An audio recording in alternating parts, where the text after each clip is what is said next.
So the biggest news of the last week is the Newcastle United Takeover has been official. The Saudi group has taken over.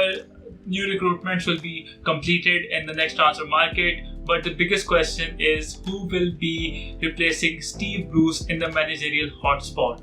A lot of famous names have been linked, but we need to keep it realistic. And the first ideal candidate that I see for Newcastle United, according to my knowledge, is Graham Potter from Brighton Hove Albion. Consistent gameplay. He has built an identity for a club like Brighton. It took a couple of years to get used to the pace of the Premier League, but he certainly is one of the best young English managers currently working in the Premier League. So what is your thoughts on Graham Potter for Brighton? The style of play is there. There is an identity to the team, and obviously the experience in Premier League is certainly something that cannot be overlooked. So another thing on top that you really got to understand is this is going to be a long-term project. It's not something which is a couple of years, because obviously there's been other names linked with the job. Naming so I'm talking about Antonio Conte, right? Conte is a manager who at most is going to stay 3 years at a club.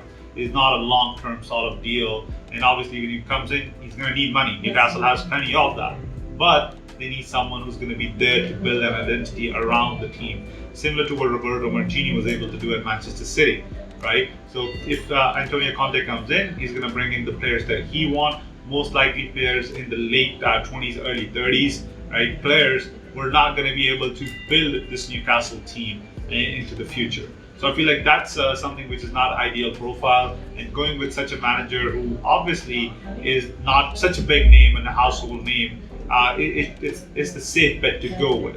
Now, I'm not sure what you think of my shout, which is Steven Gerrard. I feel like Gerrard has had a tremendous managerial career so far with the Scottish side Rangers. So it kind of makes sense for him to make the jump now. Now, obviously, people would want him at Liverpool ideally, right? But that's not happening anytime soon because of Klopp, right? And if he's to, again, go ahead and take over Newcastle United, run them through and essentially build a similar identity what he was able to do at Rangers, Gerrard would be an ideal choice as per me.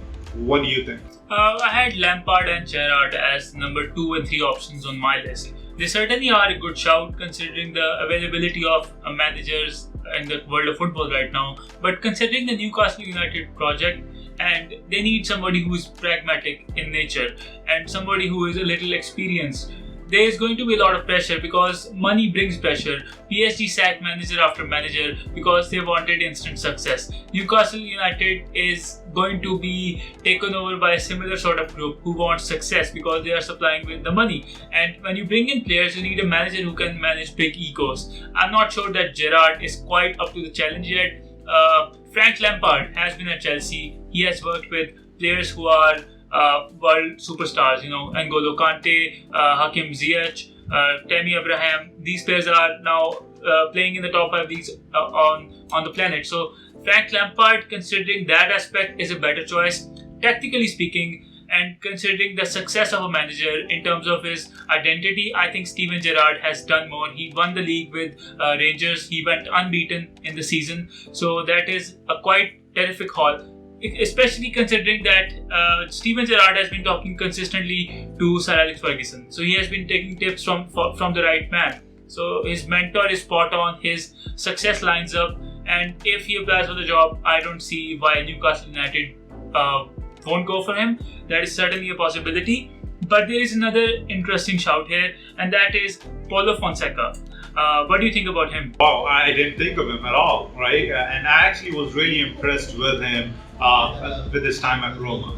Fonseca has had a great time at Roma, but unfortunately he was not able to beat the top teams, and because of which he obviously was replaced later on by Mourinho. But Fonseca is a manager who is known for his style of play. There's an identity there. He's able to bring players together, right? And obviously, he hasn't dealt with the big names as you would hope for. Again, obviously, we don't know who's coming in for Newcastle United so far. So we cannot certainly say that, he won't be able to manage the big egos and the big personalities in the locker room. But what I can say is that he's a manager, again, not such a big name that other teams will come swooping in for him, and he's not such an inexperienced manager that you bring him and you're not sure what you're going to get. Absolutely. So, considering the Newcastle takeover and the new group will be looking for changes all over the teams and clubs in infrastructure, and the manager is certainly somebody that you need to focus on if you want success at your club.